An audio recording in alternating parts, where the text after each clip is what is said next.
Welcome back to a very, very special Scouching report, everyone. Today we're going to do things a little bit differently. We're just going to relax a little bit, sit back, and just go through some of the guys that I've really enjoyed watching this year that aren't getting a whole lot of attention, that I do think deserve at least some attention. I have all of these guys ranked on my list somewhere.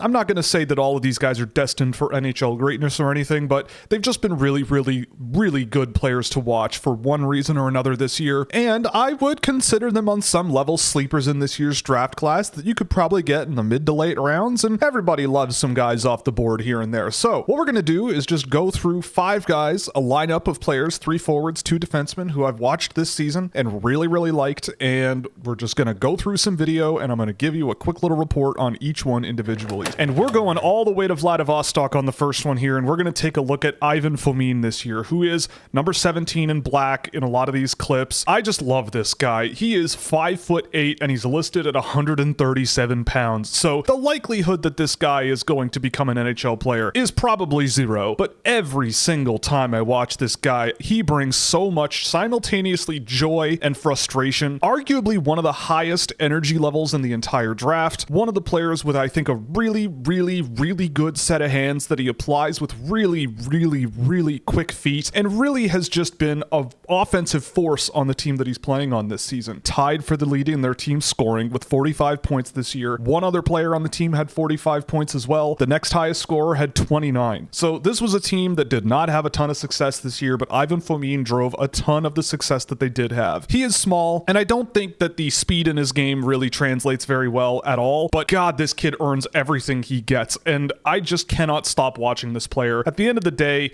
the energy level that Fomin plays with, the skill level and the quickness with which he plays, I mean, I would at least, really be willing to bet on some level of slow build in his professional career over the next little while. This is a player who is also a rookie at this level in the Russian Junior League. I went out of my way to only watch and track the games where he played against the best competition he could this year, and overall in a lot of different areas, his numbers were really good on paper. Really good shot rates from medium and high danger areas. Almost half of all of his shot attempts came from right in front of the net. Really good slot pass rates, and then also a generator of 56% of his team's offense in my sample. I didn't get a full sample on this guy over the course of the entire season, but the speed and the energy and the ability to forecheck and just get to the net and drive offensive chances as a complementary offensive player, I think there's a lot of interesting upside for this guy. Does he get drafted? I would say almost certainly not. He plays like a bit of a crazy person, going head first into the boards a few times. I saw him get injured in one game by trying to go for a hit and just missing, and it was a little bit sad, but at the end of the day, I mean, I'm sure you can see from some of these clips, like, this guy is fun, exciting, and a lot of skill and a lot of pace, and I feel like at the end of the day, maybe this will be a guy in 5, 7, 8, 9, 10 years that we kind of hear about as moving the needle a little bit in the KHL, and who knows where he goes from there. So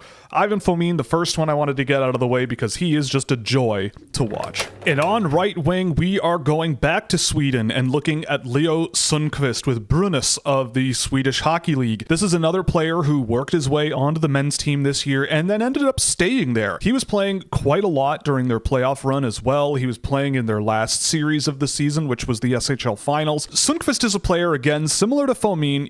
He's not as undersized as Fomin, but he is another smaller player. But the energy and the speed that Sundqvist plays the game with is absolutely staggeringly good, and I think on its own is a really good thing to start out with. Overall, for playing in a men's league, drove some pretty good results, especially once the puck got to him in the offensive zone. He threw a lot of hits, more than you would expect for a player this size. Definitely a player who, playing against men, generated really good shot rates from scoring areas. The speed off the puck, I clocked him blue line to blue line, again, in the SHL, as one of the fastest in the entire draft class. There's a lot of things I think that Sundqvist brings to the game that I think go a little bit understated with regards to his performance level at a really high men's level this year, and the potential that there is in the speed and the pace of his game. But that also being said, I mean, there is also quite a bit of downsides to his game as well. This is a player who, while involved in transition going both directions, I think the puck control needs to be really worked on. I think the ability to settle the puck and really just just sort of control his play a little bit more on the puck as opposed to just trying to just turn and skate away from his opponents. There isn't a ton of passing going on in his game. He isn't really generating a whole lot of offense for his line mates when he's on the ice in this level, especially at the Swedish Hockey League. But at the end of the day, he's a guy who gets scoring chance after scoring chance after scoring chance at a really high level of play that I've seen. And I think he's a very interesting example of how maybe in the junior league there might be a player who shows really well and might be very productive, but jumps to the men's league and actually performs maybe a little bit better just because of their ability to keep up with the pace of that game, generate little pockets of space, and play with guys who also play at that speed of play. Now, again, Sundqvist is a long shot. I will not doubt that at all, but this is a player who, again, like 5th, 6th, 7th round in terms of speed, tenacity, energy, the level of competition he's at, and scoring ability, right? This is a guy who scored a lot of goals in the J20, but also, I mean, the speed in the clips here is obvious. And I think he's also had some clips in here where he's tipping pucks, going to the net for one-timers, little tap-ins. There's a lot of ways this guy can score, so maybe there's something here long-term. You let him develop in Sweden. You definitely need to see him get stronger on pucks and better with his stick checks, and definitely slowing the game down a little bit when the puck is on his stick, and participating more as a unit and a structured offensive line player, because he is a very sort of individually driven type of player. But you still see moments in these clips where there is playmaking ability. There are moments where you sort of sit back and go, this kid can do stuff. It just needs to be, I think, refined a little bit, encouraged a little bit in a certain way, and hopefully at the end of the day, you end up with something that could be a really, really nice little pickup later on in the draft, even if I feel like NHL upside is a little limited. An interesting data profile, a very fun player to watch, and one that, you know, maybe doesn't get drafted this year, but I think that he probably should somewhere.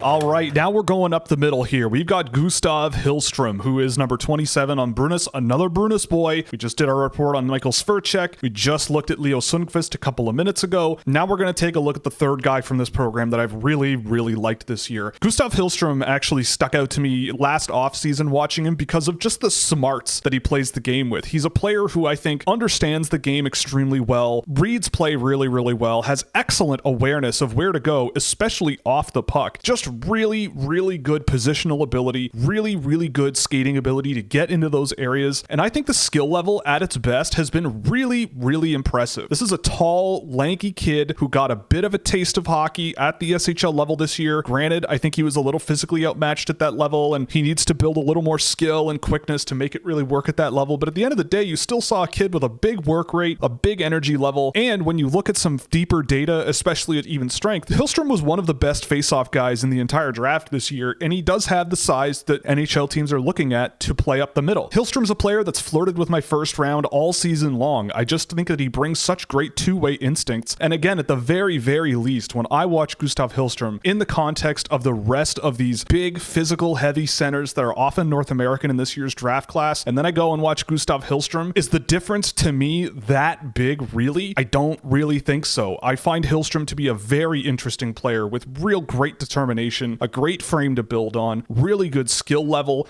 really, really smart hockey player on and off the puck as well, knows how to work with his line mates, and just brings a really good energy to the game as a reliable two-way force on the ice. Is he a really high upside player in the NHL? I don't really think so. But I do think that when I watch him, I look at guys like Oscar Bach, who plays for the Dallas Stars this year. And when I went back and watched Oscar Bach, I saw a little bit of similarities when I was watching the Dallas Stars in the playoffs this year between him and this guy. He was very tall, very lanky, a little physically outmatched at that level, but you still saw the potential there for something. And with Hillström, I just see so much there where a little bit more development and a little bit more time to work on the frame that he's got. And as a center, and not a small one at that, he's been one of my most intriguing players to watch this year. Maybe the upside isn't as high as the previous guys we've talked about, but he is a really, really fun player to watch, especially if you appreciate the finer details of the sport. All right, we're going to the defense group now, and we're going to start with one of my favorite defensemen to watch this season. Another player that I think has a long way to go for any level of NHL upside, but I still can't believe this guy's not ranked, in Rocky Langvardt of Leksand. This is a team I saw a ton of this year, and Langvardt was a really big part of it. He didn't get much power play time, so if you go Google and look at his point totals, they're not the most incredible things in the world. But when I watch Rocky Langvardt, I see so many things that I love, and overall, he is one of the best data profiles out of anybody in this draft class, especially amongst defensemen. Langvardt is a player who plays really dynamically, and one of the safest but most effective passers in the entire draft class in my database. He keeps things simple, but he can be incisive at really, really good times. Like, he attacks the net so much more than so many other defensemen in this year's draft, almost to the point where the only other one I can really see as similar is Matthew Schaefer. Now, I'm not obviously comparing these two to one another, but what I do think is that Langvardt is at the very least bringing enough potential to at least be a consideration somewhere in the draft, because the numbers for him are outstanding in every facet of the game. The only thing you can really point to, at least for me, where you go, I don't know, this might be a bit of an issue, is the fact that he's 5'10". But at the end of the day, this is a player who throws hits a lot, and we will see clips of him throwing hits in this compilation. There's also a lot of really good defensive involvement ability. In the offensive zone, he's not as active knocking down pucks and causing turnovers and everything, but just the way he weaves through traffic, the way he works through lanes and creates passing lanes for his line mates and just moves the puck up the ice is really, really interesting. He's not the most involved player in offensive transitions amongst defensemen, but it's not bad. And when you look at his efficiency going both directions, it is immense. Almost 75% efficiency in the offensive direction and under 20% allowing control defensively is a staggeringly good combination, especially when you see that this is a player who covers ice so well, but can also work his way up the ice extremely well with really good skating ability, really good edges and evasive footwork, aggressive offensive zone activation. And these are things that, you know, I'm sure some NHL scouts are not particularly looking for, but at the end of the day, I mean, I just see a guy who can get into scoring areas in the offensive zone, drive really dangerous possession in the offensive zone, and I mean, I just refuse to believe that if this guy goes undrafted, that he is beyond the 224 best young players that are available in this year's draft. He just has driven so many good results in every single game I've seen. He misses only a quarter of his passes, which in my database is really, really good. Drives really good shot attempt rates for his team. I'd love to see a little bit more perimeter playmaking even, as opposed to shooting the puck from the perimeter, but this is a guy who loves to shoot the puck, but he doesn't always waste it. Almost 30% of his offensive chances this year came from scoring areas, and his ability to just use his feet to monitor the ice and get around the ice is just so interesting. And again, for a player that you might be able to snag with one of the last picks in the draft, maybe, I don't know how you could do a whole lot worse than what you see out of a Rocky Langvardt, especially if you leave him in Sweden for a really long time and still a really aggressive offensive player who might get pulled out of a hat by some team in the NHL who isn't afraid of his size, sees the physicality in his game, and again, just the overall offensive ability that there could be here. I've really loved watching this guy all season long, and with the extended developmental runway in Sweden and the potential to play pro one day, I really like what Langvardt brings to the game, and I think whoever drafts him, if anybody,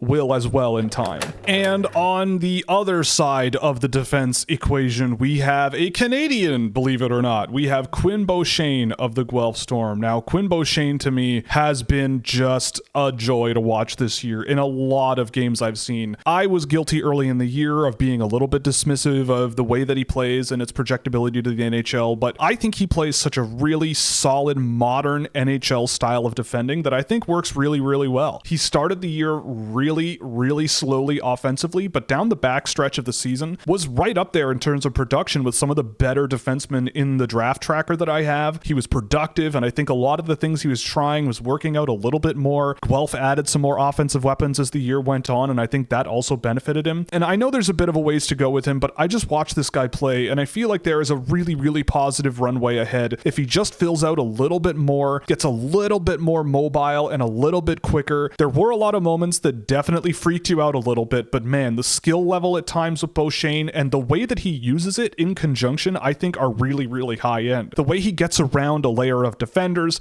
the way he steps up in the offensive zone, the confidence with which he carries the puck, and also the deception he plays with to create passing lanes and move the puck up the ice really, really efficiently. You know, in some games it was a lot better than others. I will fully admit that, and Beauchesne is a player who is not necessarily extremely high on my list, but he is quite a bit higher than a lot of other people, if not everybody has. I think the back half of his season was really illustrative of both some of the ways that his game needs to improve, but also a lot of the ways his game could actually improve in the next little while. I thought he was pretty good at the under 18s as well. The skating ability is a huge asset. The skating ability combined with his skill is also a huge asset. The awareness, the patience, and the vision on the puck is also really, really good. So there's plenty to love about a player like this, even if there is a really long way to go. And analytically speaking, I mean, Beauchesne wasn't really a standout, I would say, in my work, but he was a player who did throw a lot of passes into scoring areas and completed a lot of them. There's a few of those that's in this compilation. And, you know, from time to time, you saw him step up and take some scoring chances for himself. But this is really just a pass-first defenseman who doesn't shy away from the physical side of the game. He threw hits at a pretty impressive rate. And I think there's a lot of things that Beauchesne does really efficiently that I think could drive really good results in an efficient manner in the NHL. I think it's going to need a team that is willing to set aside the fact that he's not 6'4" and is a more skate first, pass first type guy, but he's not defensively lazy in the slightest. And I think the offensive zone potential he brings could bring a lot of efficiency, and a smart NHL team might be able to find a role for this guy that just eats minutes in a good way that can also produce a little bit here and there. So I've grown to really, really like this kid. He is a player that I have shortlisted for the middle rounds of the draft. I would love to add him. I think the potential is there, even if the road ahead is a little bit long. At that point in the draft, I feel like everybody's road to the NHL is quite long. And so we get to our goaltender, and this is a guy who I've just loved watching every so often this season, and it's a guy who I don't think has gotten any attention whatsoever. It is a 20-year-old goaltender playing for Avant-Garde Omsk's junior team. He was their starting goaltender this year and had absolutely sparkling numbers. He got a couple of games in the VHL, which is the second division of men's hockey in Russia. Sergei Dolgov, and with Sergei Dolgov again, I don't know. Goalie people, if you're watching this video, I would love to know what you think about this guy, because I think there's a lot about Dolgov that is really, really fun to watch. The athleticism, the ability to get around the crease, you know, following play, tracking play laterally, the rebound opportunities, getting up and down, you know, his ability to open and close his 5-hole really, really, really quickly to avoid those sort of situations where pucks slide in that area. I thought it was all really, really good. He wasn't really fumbling around, sort of trying to let just the puck hit him. He was really actively following the puck around and making some absolute banger saves in a lot of the games that I've seen. Now, I know absolutely nothing about developing goaltenders, where to go from here, but in my experience, if you find a goaltender, especially maybe ones that are on the little bit older side, like Dolgov is, he is a 2005 kid who for multiple seasons in a row is stopping a lot of hockey pucks, it might be worth betting on long term, you know? And for me with Dolgov, it's more about just the raw athleticism of his game. I don't think he crunches up too much in the net, allowing too much up high. So for me, I don't know. It's a player who I've just really, really liked. And if we're talking late round draft pick here and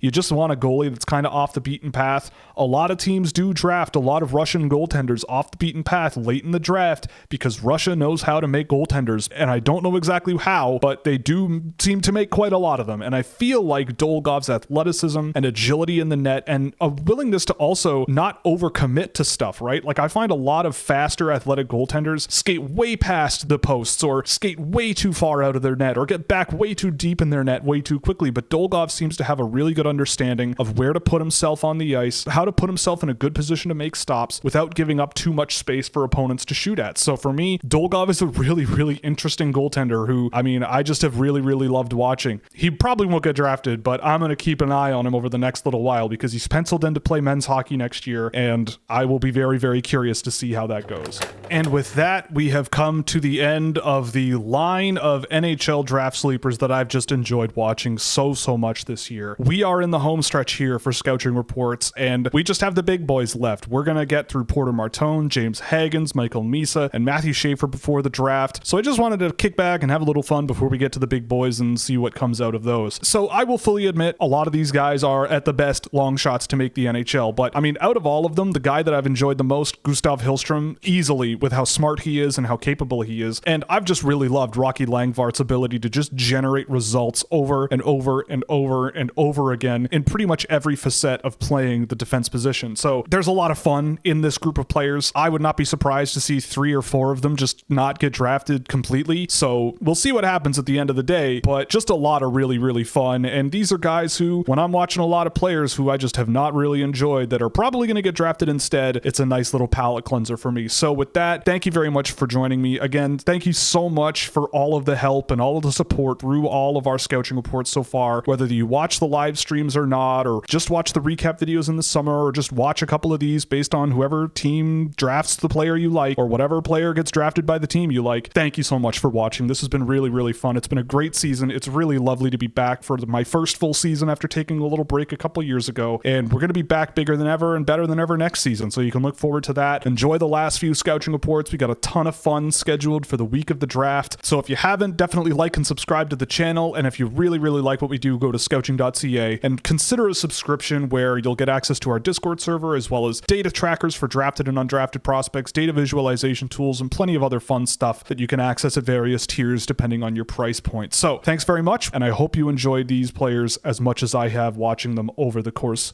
of this season.